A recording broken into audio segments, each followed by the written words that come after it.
Hello welcome back. എന്തുണ്ട് വിശേഷം? എല്ലാവരും ഹാപ്പി അല്ലേ? അപ്പോൾ എന്തായാലും നോമ്പൊക്കെ അടുത്ത് വരാൻ നല്ല ചൂടും നല്ല വെയിലൊക്കെ ഉള്ള സമയത്ത് ഒരുപാട് ഓയിലി ആയിട്ടുള്ള ഫുഡൊക്കെ കഴിക്കാൻ പാടില്ല എന്നല്ലേ. അപ്പോൾ ഇത് ഞാനില്ലേ ഷാലോ ഫ്രൈ ആക്കിയിട്ടുള്ള ഉള്ളിവടയാണ്. അപ്പോൾ അതെങ്ങനെയാണ് ഉണ്ടാക്കിയിട്ടുള്ളതെന്ന് നോക്കാം. ഇപ്പോൾ ഇതിനായിട്ട് ഞാൻ ഇവിടെ 4 ഉള്ളി എടുത്തിട്ടുണ്ട്, ഒരു ചെറിയ കഷ്ണം ഇഞ്ചിയും ഒരു 4-5 വെളുത്തുള്ളിയും പിന്നെ ഒരു ചെറിയ ക്യാബേജിൻ്റെ പകുതി എടുത്തിട്ടുണ്ട്, പിന്നെ കുറച്ച് മല്ലി, പിന്നെ 4-5 പച്ചമുളക് എടുത്തിട്ടുണ്ട്, അധികം എരിവില്ലാത്തതുകൊണ്ടാണ്. പിന്നെ ഇതിലേക്ക് 1 കപ്പ് ഞാൻ കടലമാവ് എടുത്തിട്ടുണ്ട്, 1/2 കപ്പ് കോൺഫ്ലവറും കൂടി എടുത്തിട്ടുണ്ട്. ഇതെല്ലാം ഞാനൊന്ന് മിക്സിയിൽ പൊടിച്ചെടുത്തത് കേട്ടോ. ഇനി ചോപ്പർ ഉണ്ടെങ്കിൽ ചോപ്പറിലൊന്ന് പൊടിച്ചെടുത്താൽ മതി. ഉള്ളി മാത്രം ഞാൻ കത്തി കൊണ്ട് അരിഞ്ഞെടുത്തത്. ഇനിയിപ്പോൾ ഇതിലേക്ക് ഞാൻ കോൺഫ്ലവർ ഇട്ട് കൊടുക്കുക, ആഡാക്കുക. എന്നിട്ട് ഇതിലേക്ക് കടലമാവും കൂടി ആഡാക്കുന്നുണ്ട്, പിന്നെ ഉപ്പ് ഇട്ട് കൊടുക്കുന്നുണ്ട്. പിന്നെ ഇതിലേക്ക് വെള്ളത്തിൻ്റെ ആവശ്യം ഒട്ടും വന്നിട്ടില്ല, കാരണം ക്യാബേജ് വെള്ളം ഇങ്ങനെ ഇറക്കി വിടുമല്ലോ. പിന്നെ ഞാൻ എടുത്തു വെച്ചതായിരുന്നു ആവശ്യം വന്ന് ഒഴിച്ചു കൊടുക്കാമെന്ന്, പക്ഷേ എനിക്ക് കുറച്ചും കൂടി ആവശ്യം വന്നിട്ടുണ്ടായിരുന്നില്ല. അങ്ങനെ ഇതാ ഞാൻ എല്ലാ കൈ കൊണ്ട് ആദ്യം ഒന്ന് മിക്സ് ആക്കുക, എന്നിട്ട് നല്ലോണം ഒന്ന് കുഴച്ചെടുക്കുന്നുണ്ട്. പിന്നെ ഇതിലേക്ക് കുറച്ച് പൊടികളൊക്കെ ചേർക്കാനുള്ളതാണ്. ഇതിലേക്ക് ഞാനൊരു 1/2 ടീസ്പൂൺ മല്ലിപ്പൊടി, 1/2 ടീസ്പൂൺ ചെറിയ ജീരകം വലിയ ജീരകത്തെ പൊടിച്ചത്, പിന്നെ ഒരു 1/4 ടീസ്പൂണോളം മഞ്ഞൾപ്പൊടി ആഡ് ആക്കിയിട്ടുണ്ട്. വേറെ ഒന്നും ഞാൻ ഇതിലേക്ക് ചേർത്തിട്ടില്ല.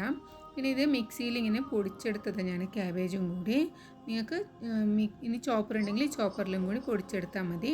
എന്നിട്ട് നല്ലോണം ഒന്ന് മിക്സ് ആക്കുക. എന്നിട്ട് ഇത് ഇങ്ങനെ കൈ കൊണ്ട് തന്നെ ഇങ്ങനെ ജസ്റ്റ് ചെറുതായിട്ടുള്ള ഒരു ബൗൾസ് ആക്കിയിട്ട്, അല്ലെങ്കിൽ ഇനി കട്ട്ലേറ്റിൻ്റെ ഷേപ്പ് കൊടുക്കുന്നുണ്ടെങ്കിൽ അങ്ങനെയും ആവാം.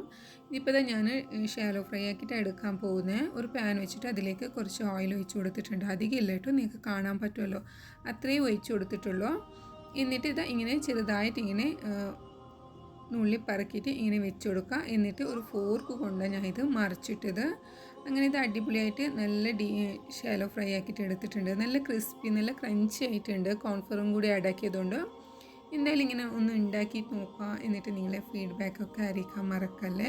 ഇനിയിപ്പോൾ ഇതാ ഞാൻ ഫോർക്ക് കൊണ്ട് തന്നെ ഒരു പ്ലേറ്റിലേക്ക് കോരി മാറ്റാം, എന്നിട്ട് വീണ്ടും ഇട്ട് കൊടുക്കുന്നുണ്ട്. അങ്ങനെ തന്നെ ഞാൻ എല്ലാം ചെയ്തെടുക്കുക. പിന്നെ നിങ്ങൾക്കിത് ഇഷ്ടമാവുകയാണെങ്കിൽ ഒരു ലൈക്ക് ആക്കണേ, ഷെയർ ആക്കണേ. ആർക്കെങ്കിലും ഉപകാരപ്പെടുന്നുണ്ടെങ്കിൽ നിങ്ങൾ ഷെയർ ആക്കി കൂടി കൊടുക്കുക. പിന്നെ എന്തായാലും സബ്സ്ക്രൈബ് ആക്കി ഒന്ന് സപ്പോർട്ടാക്കണേ. അങ്ങനെ ഇതാ ഞാൻ ആദ്യത്തെ ഒരു റൗണ്ട് കഴിഞ്ഞിട്ടുണ്ട്. പിന്നെ രണ്ടാമത്തെ റൗണ്ട് ആക്കുമ്പോൾ എന്തായാലും അതിൽ നിന്ന് കുറച്ച് പകുതിയൊക്കെ കാലിയായിട്ടുണ്ടായിരുന്നു. അങ്ങനെ ഇതെല്ലാം ഇവിടെ ഞാൻ ചുട്ടെടുത്തിട്ടുണ്ട്. നല്ല ക്രിസ്പി ആയിട്ട് നല്ല ക്രഞ്ചി ആയിട്ടുണ്ട്. എന്തായാലും ഒരു തവണ നിങ്ങൾ ഉണ്ടാക്കിയിട്ട് നോക്കുക, ഇതുപോലെ ഒന്ന് ചോപ്പറിലെല്ലാം എല്ലാം കൂടി ഒന്ന് ചോപ്പാക്കിയിട്ട് ഉണ്ടാക്കിയിട്ട് നോക്കുക. അപ്പം നമുക്ക് നെക്സ്റ്റ് കാണാം. താങ്ക്